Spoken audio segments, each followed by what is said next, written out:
Atendendo aí a pedidos de clientes e demais pessoas que nos seguem pelas redes sociais, eu venho por meio desse vídeo de uma forma bem rápida, breve, sucinta, de forma objetiva, tecer algumas considerações a respeito do rito comum, rito previsto no Código de Processo Civil, alterado em 2015, vai te colocar aí em sintonia com os atos processuais que devemos percorrer durante uma ação judicial. Então, estamos falando aqui, focando aqui no rito comum. Nós sabemos que com a modificação do Código de Processo Civil, houve o suprimento do rito sumário. Então, não existe mais o rito sumário, aquele rito mais rápido que existia no Código de Processo Civil. Agora temos apenas dois ritos, o rito comum e o rito especial. E a maioria dos casos que estão no Poder Judiciário, dos feitos que foram judicializados, eles seguem pelo rito comum. Então, só para te colocar a par, em sintonia desses atos, para você não se sinta completamente perdido durante o curso de um processo, eu venho por meio desse vídeo te colocar a par desses atos processuais. Então, eu pontuei aqui 7 atos processuais principais, que já vai te ajudar bastante em saber em que pé está o seu processo, como se encontra o seu processo. Então, pontuando de forma rápida, nós temos a petição inicial ofertada pelo autor, temos a audiência de conciliação, depois temos a contestação ofertada pelo réu, a impugnação ofertada pelo autor, impugnando aquilo que foi contestado pelo réu. Temos o saneamento do processo feito pelo juiz, temos também depois a especificação de provas procedida pelas partes, pelas duas partes, temos a audiência de instrução e também temos, por fim, a sentença de mérito no final do processo. Então, são esses os atos que são procedidos de forma concatenada no processo. Se não forem observados, pode trazer nulidade desse processo que se encontra em curso, trazendo prejuízo para ambas as partes. Então, vamos pontuar aqui cada ato processual.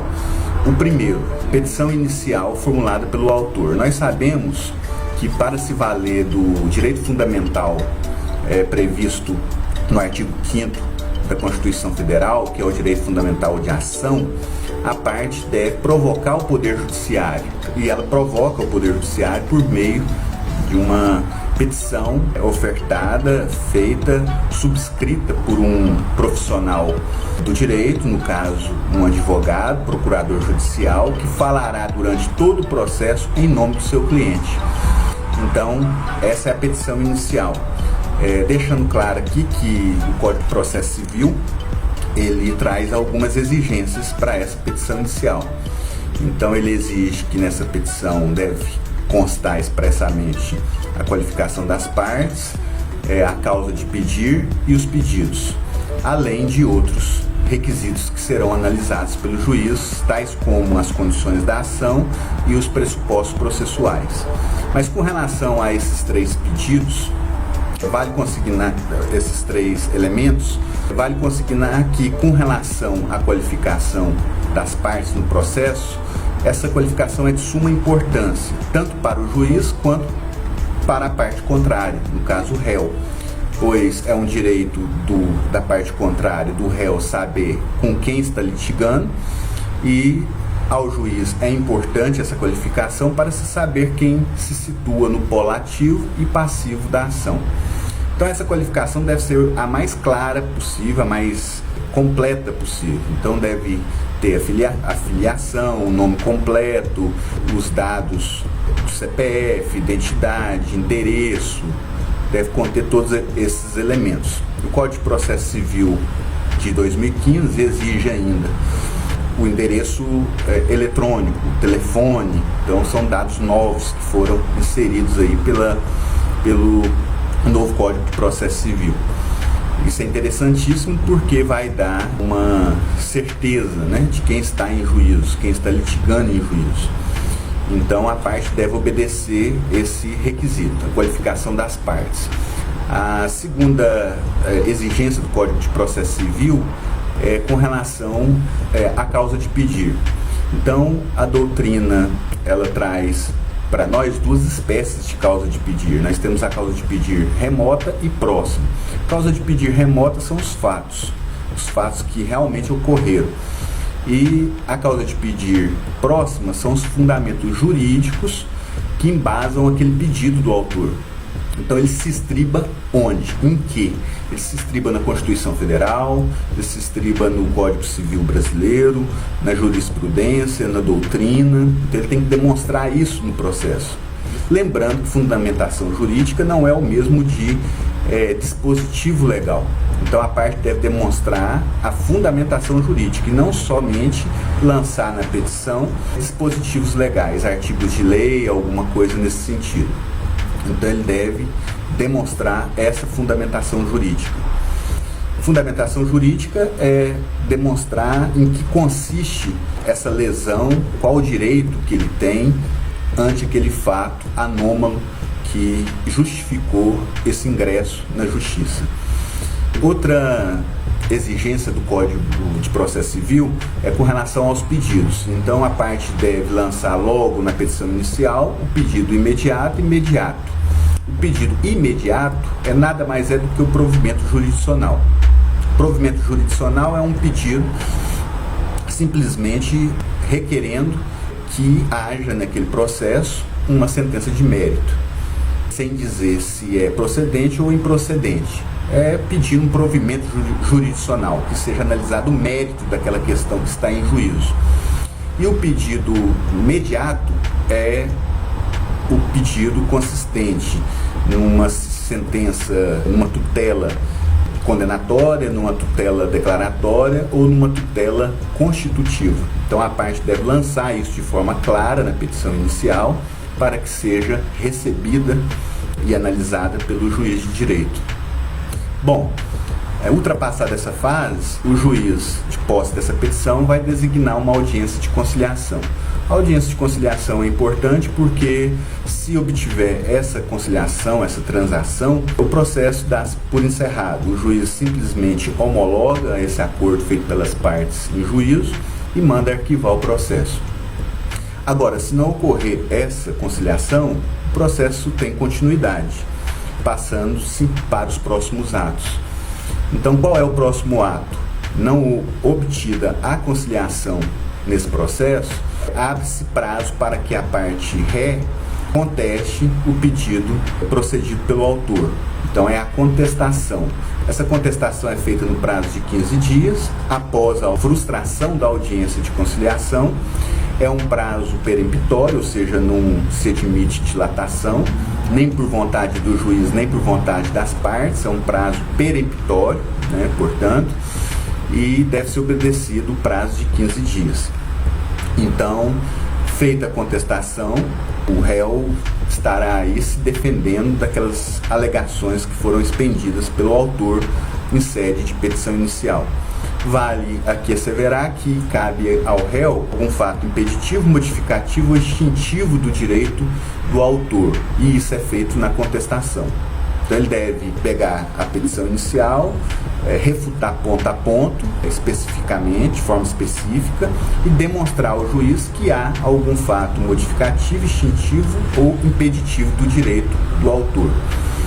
Bom, ultrapassada essa fase aí da contestação, o processo volta para o juiz abre vista para o autor novamente, para que ele impugne, para que ele replique a contestação ofertada pelo réu. Então, o autor terá nova oportunidade no processo de refutar os argumentos trazidos pelo réu na sua contestação. Então, procedido isso, ultrapassada essa fase, o processo volta para o juiz e ele vai sanear o processo.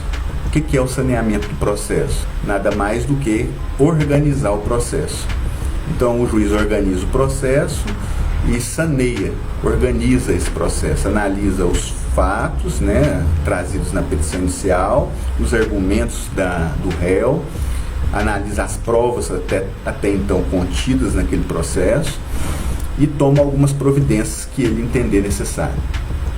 Feito isso, feito esse saneamento do processo, ele abre vista novamente às duas partes, para que elas especifiquem as provas que pretendem produzir. Então, surge aí duas possibilidades. As partes podem pedir o julgamento antecipado do mérito, com base nas provas que já estão juntadas nesse processo, ou pode pedir uma audiência que se paute, uma audiência de instrução, para se ouvir testemunhas e também a parte contrária. Então, as partes têm esse direito. Não satisfeitos com aquelas provas contidas nos autos até então, ele pode pedir essa audiência de instrução para se ouvir as suas testemunhas, as testemunhas da parte contrária e também o depoimento da parte contrária. Então, é o depoimento pessoal da parte contrária. Então, essa é a fase da audiência de instrução. Então, ocorrida essa audiência, ouvindo todas as testemunhas e esses protagonistas do processo, vem a sentença. Então aí vem a sentença de mérito, é onde o juiz vai analisar todos os atos processuais até então praticados, os arrazoados contidos na petição inicial, os arrazoados contidos na contestação, as provas que foram angariadas ao longo desse trâmite processual, ao longo da tramitação do processo, e ele vai decidir. Ele pode decidir julgando procedente o pedido do autor ou improcedente esse pedido. Cabe aqui asseverar que aquela parte que se sentiu prejudicada com essa sentença de mérito, ele pode recorrer, ele pode fazer uso do recurso próprio, que no caso seria a apelação.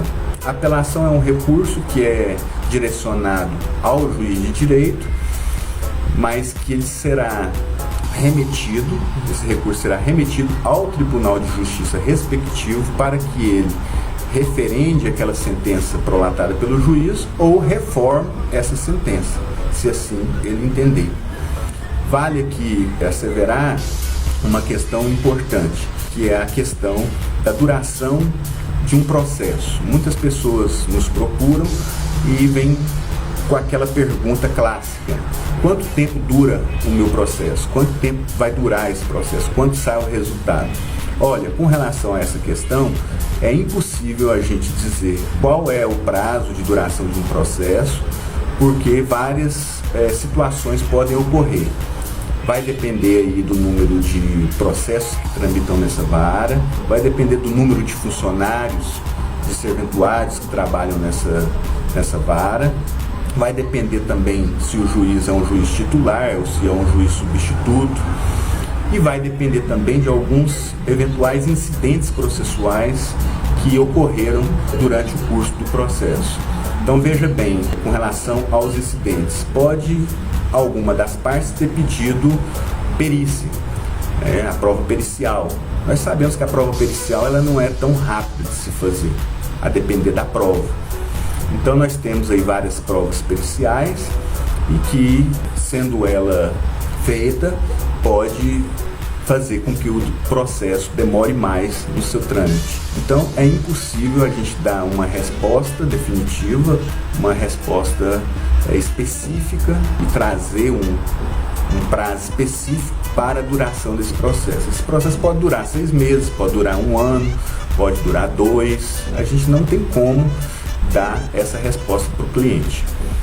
Então, feitas essas considerações, rápidas considerações, eu espero que você tenha pelo menos se sintonizado com relação ao trâmite processual e não fique totalmente perdido diante desse processo que se encontra em curso. Que você saiba quais os atos serão praticados e com isso poderá te ajudar.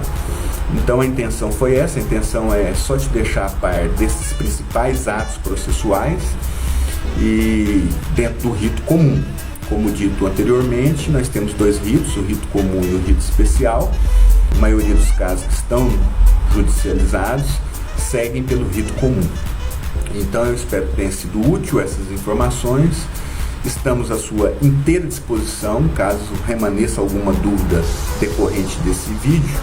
Você pode entrar em contato que nós estaremos aqui prontos para te receber e te passar maiores informações. O nosso telefone é 62 985 89 12 35, aplicativo WhatsApp. Foi um prazer comunicar com você. Aguardamos o seu contato caso necessite. Um forte abraço e até mais.